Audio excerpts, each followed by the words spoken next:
Hello, this is Outdoors with Robert. Today we're taking a tour of the Copper Queen mine. This copper mine produced 8 billion pounds of copper throughout its life. Hope you enjoy following along today.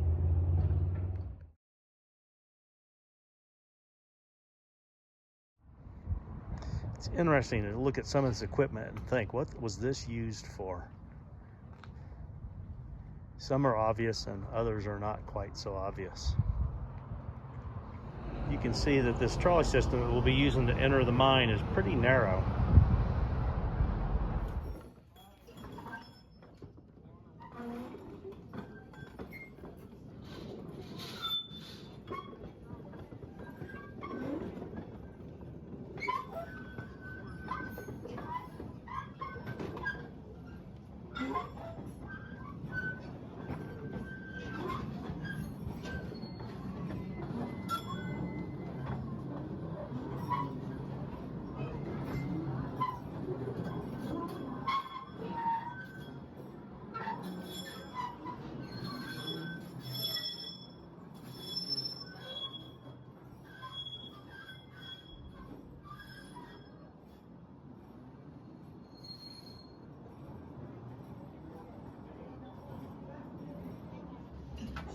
Okay, how did everybody enjoy the tour?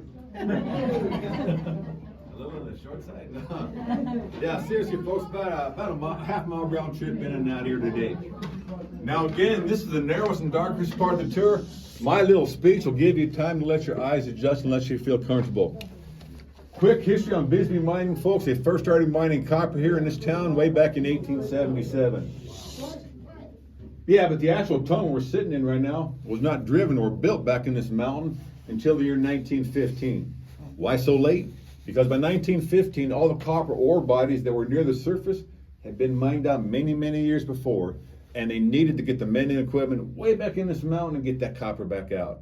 So this is just a haulage tunnel, and what that means is, do not look around for any pretty copper, silver, or gold yet, ladies and gentlemen. Yeah, I hate to see people doing that. That's why I said that here. There's absolutely none in here. But before we get you out of here, we'll definitely check some copper mineralization in place, that's for sure. Now, as far as safety is concerned, folks, we inspect this mine daily before we bring anybody in here. Dave's our safety man today. He inspected it this morning, so if anything happens, we can all gang up on him. You're safer on this train in this mountain than you were in your automobile driving down to Bisbee in the first place, and that is no joke.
As soon as I walk past your car, you step off on your left-hand side and follow me right down in here.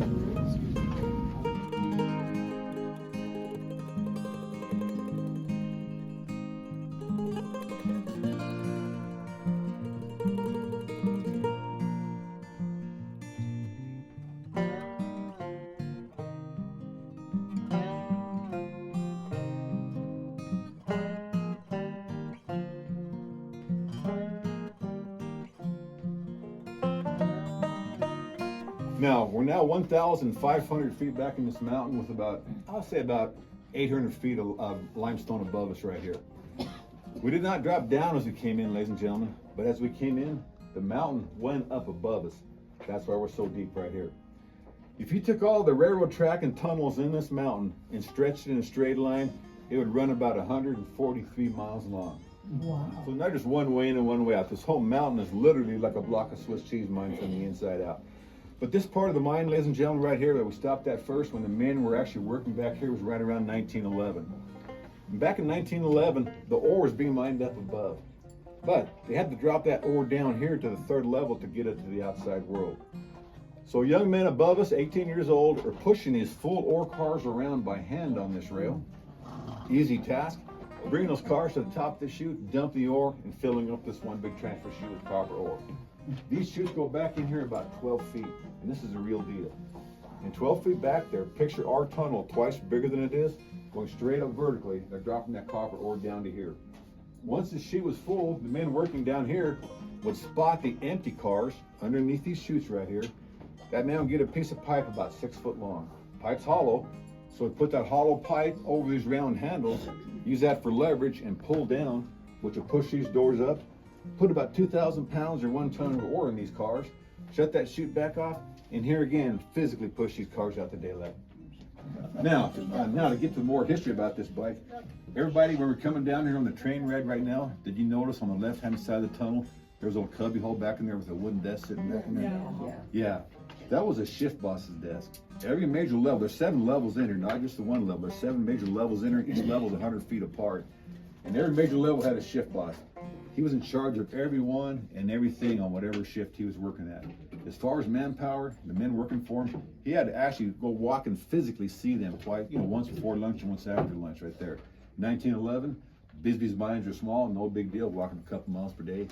But by the 1960s, why I'm saying 1960s, old people like me, notice that banana seat on that bike right there? 1960s. Bisbee's mines were so huge, some of those shift bosses were walking 10 or 12 miles per day on the round. And they got really tired of that, so they asked the mining company for some transportation to get around down here. They were hoping to get one of those motors like we pull a train with a lot of fun, right? Not fast, but a lot of fun driving in and out.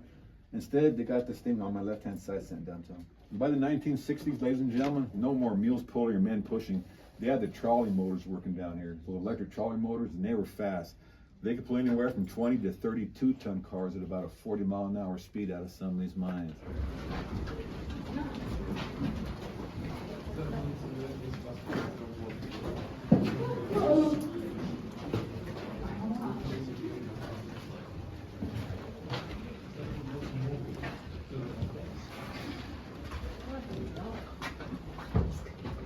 Here again, between the top of this pine wood and the very top of the mountain, it's about 800 feet underground. And all this is Douglas fir and pine supporting the ground. And Douglas fir and pine is actually a very soft, kind of weak wood. So why in the world would they ever use that for support? There's a real good reason, ladies and gentlemen. They tried all through the history of mining. The good, strong, oak, mahogany, cedar, whatever, would definitely support more weight than pine, no doubt about that. But that wood was too rigid.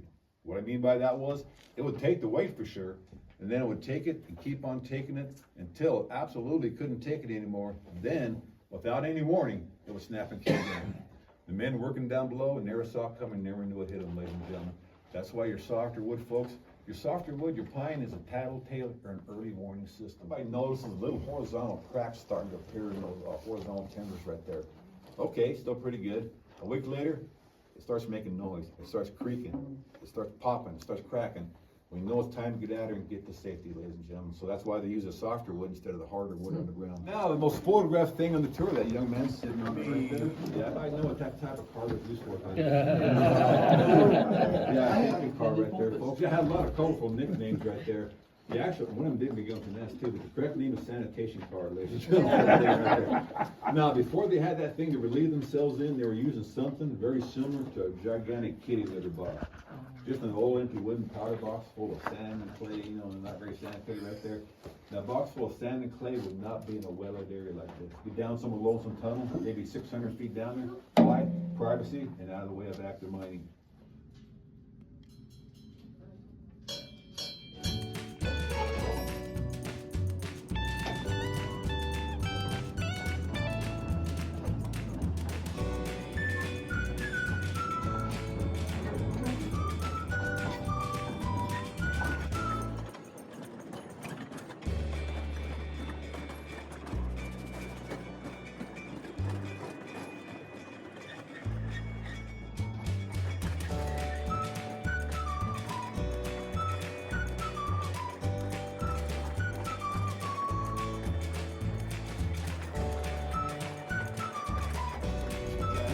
You see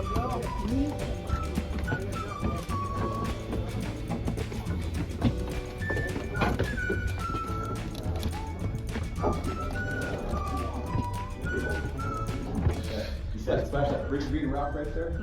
That is one color of copper ore called malachite, and that green rock was filled this cavity. I was asking on that first question I got, one of the first questions, how the ore was discovered. There was a little bit of that green rock on top of this mountain. We had very little surface indication, but at certain spots that green rock did crop out. And after they found that lead mineralization on the bottom of the canyon, of course, the men were scouring these hills looking for ore. They started seeing that green tint up there, and they knew there was an ore body or ore bodies down here. Now, that's not ore itself, ladies and gentlemen, all that stuff right there is, but that's caused by millions of years of decomposing iron pyrite, melting that limestone, actually dragging chunks out of it. So you know something else was in there. You got iron pyrite, chalcopyrite, silver, and gold, and copper. They knew that area like that would be really worthwhile investigating and digging around right there.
I hope you enjoyed today's tour of the Copper Queen in Bisbee, Arizona. Please like, share, and subscribe.